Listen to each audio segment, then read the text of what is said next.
Like, don't be calling me no yellow nigga. I'll fuck you up. Because in Harlem, they would call him. Before Bruce Lee, Chinese people were fucking walking around like shy and scared. They would only bow. Once Bruce Lee came on the scene, Chinese people were like, what the fuck did you say, motherfucker? Even if they didn't know anything. Them yellow niggas. It was fucking crazy. It was crazy. It was crazy. So then once Bruce Lee came, you couldn't fuck with Chinese people no more. Now I can't go on Saturday Night Live.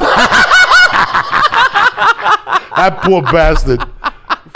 That sends a horrible message, firing somebody. Now young comics are going to be scared to be edgy or to tell what's really in their heart because they're not going to get on Saturday Night Live or Dave Letterman or whatever. Monday was the best thing for me because I'm out of television. And if not, I'm out now. I'm out now. I'm out of TV. You know what I'm saying? But that's the truth. Like the Puerto Ricans and the blacks and the whites and shit in those days would call the Chinese yellow nigger. It's September 11th. I know 10, 12 years ago we had disaster and these fucking momos were walking around. What are we going to do? Terrorists. The only fucking terrorist is the fear you have of yourself. We're fucking Americans. You take that plane that hit the World Trade Centers and you stick that up somebody's fucking asshole. We're Americans, bitch. Don't you ever fucking forget that. That means we do what the fuck we want to do. We're Americans. Fuck ISIS. Fuck terrorists. Fuck turbans. Fuck everybody. I hate all you motherfuckers. We're fucking Americans. That means nobody fucking stops us. We want our dick sucked. We get our dick sucked.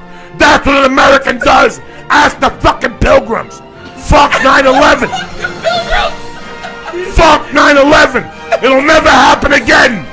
We're America. You don't ever have to be afraid again. Fuck Obama. Fuck them all. We're Americans, you son of a bitch. Grab your guns. Go shoot somebody. And you don't know Joe Rivers? Fuck Joe Rivers. I don't know Joe Rivers. Joe Rivers. I don't give a fuck. Oh. God, Joey. Fuck Joe Rivers. I don't know her.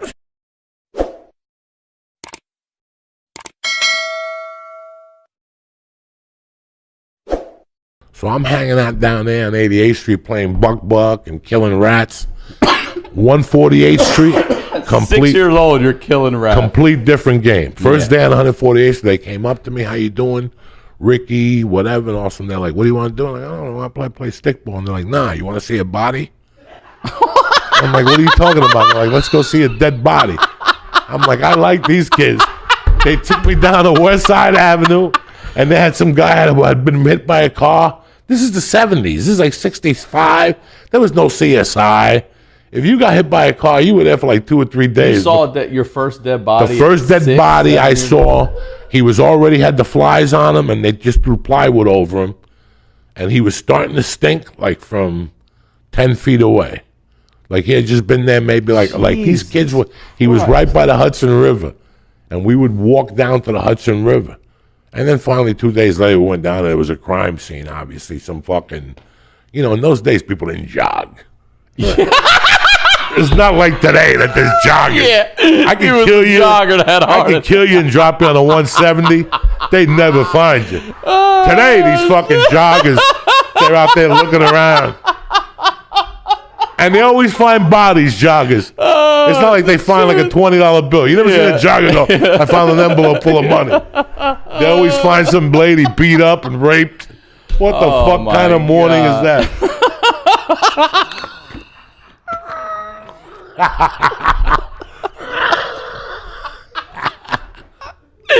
Oh my God.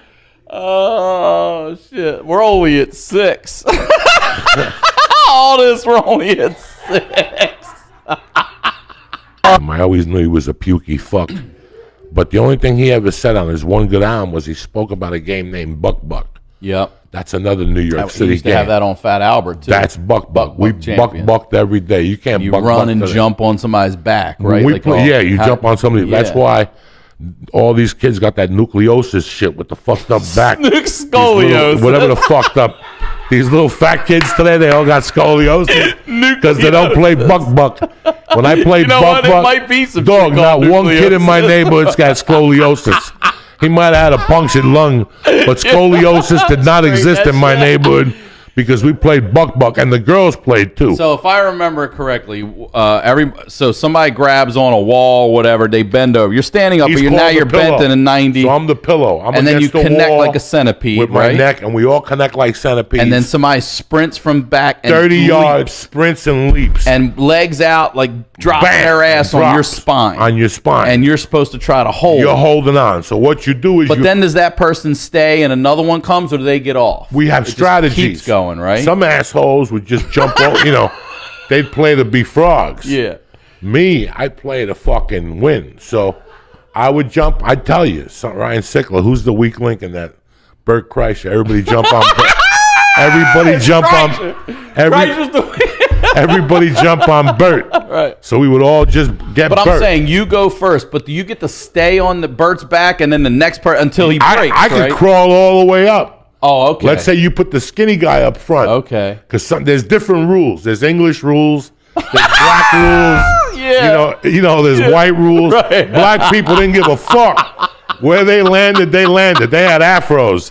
They had the helmets, you know what I'm saying, in the 70s. So when let's say you would land, like the English rules, you could pull yourself up. Mm-hmm. But in the black and white rules of the city kids, where you landed was where you landed. And you stayed. So I went for the weakest link. Okay. So let's say there was somebody like, let's say Bert, me, Tom, Rogan, Ari, and Duncan were playing, and Esther Koo. I'm just throwing Esther Koo out because she's a tiny girl. Let's say Esther Koo was, I want to play.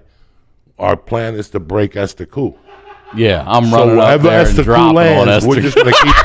And then this was the secret. 30 yards. I get to sprint 30 yards. 20 yards, 10 yards. And then I just get to leap and try to break Esther But here's Koo's the back. beauty of it. Once we all get on top of Esther Koo, then there's a count off. 10, 9, 8. And that's when you have to try to break them. Oh, Right. so what happens if they don't break? So right now you're on top of Esther Koo, and everybody starts grabbing Esther Koo's tits and her pussy, right? They just, everybody. Like, so. Poor Esther Koo. It could be Esther Koo. It could be Whitney Cummings. They all go down. Like, the girls would be, stop grabbing my tit. We'd be fucking choking them, pulling their fucking hair.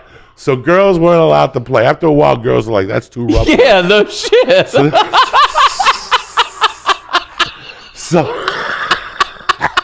So then it was just guys. Would the girls go dirty too? Would you? Oh yeah, balls girls and would everything? scratch you with their fucking. Yeah. And it was legal. Some girls were fucking dirty bitches. They'd scratch you. But let's say you landed on a guy, it was the same thing.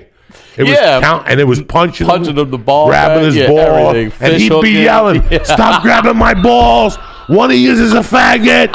Why are you doing this to me?" And all of us would just be punching his fucking nuts until the line breaks, and then we kept doing it over. But what if the line doesn't break? I love Italian chicken cutlets, and I was staying with her off of Route 17 in Jersey, and I go to Rascals, and I go to get the chicken cutlet, and I'm a little crazy, like our boy here. I had chicken cutlets waiting for me, but I also had a gram of Coke at the house waiting for me. And I couldn't wait to get home, and I got fucking lost. And I see a donut place, like one of those Korean donut-owned places on Route 34, 35. And I pull in, I see two cops in there, and they just freeze. They just freeze like I was a criminal with a machine gun. And they're like, "Can we help you?" And I'm like, "I need to get to 1735 Garrett Road, and I'm lost." Usually some guy goes, "All right, go down and make a left." He thought I was big pussy. He goes, they put their coffee down and they go, "Follow us." They put a cop in front of me and a cop behind me. Drove me to Nolan Street, 13-something Nolan Street in Marlboro. And here's the best. The guy I was staying with was down there doing coke. And he was paranoid. They had their lights on. Oh, my gosh. He dumped the coke. He got all paranoid, dumped the coke. I come in, he's like, "What's going on?" I go, "You're not going to believe it." He goes, "What do you mean?" Because he used to get fucked up, this guy. He would get so coked up, he would knock on his parents' door, and they would say, "Go away. Stop doing that white lightning." Oh my gosh. He was nuts, this guy. I grew up with them, the DiLorenzos. They were fucking nuts. But I used to, whenever I go, I had to deal with him. That whenever I go back to Jersey, I stayed with him. We knew each other since he was kids, but on Friday, he would go off the deep end. And one night, his mother woke me up at 4, and she's like, "You gotta help me with Chrissy." I go, "What's the matter?" She goes, "He's outside naked with a light." He was so paranoid on the coke that he said there was a leprechaun outside. So I had to go outside with his father, with his poor 80-year-old Italian father, tackle him at 4 in the morning and bring him in the house. And I'll never forget, sit him down and put the robe on him. And he was all coked up and he's shaking. And Another Robbie, scene for your life story movie, right? Robbie, he looks over at me and he goes, "I almost had him." Can you imagine? You got 3 lines of coke in you and a couple cocktails, and the woman of your dreams is sitting next to you, and I come up to you to tell you about an episode. Little Joey Diaz Yeah, and I would give you like an is ear sweating beating my about nuts over Scooby-Doo. Like, just for 20 minutes. Let me tell you what Scooby-Doo did today. And they'd be sitting there like, "Why do I need this? Yeah. What's it going to take to get rid of you?" I don't know, maybe $4.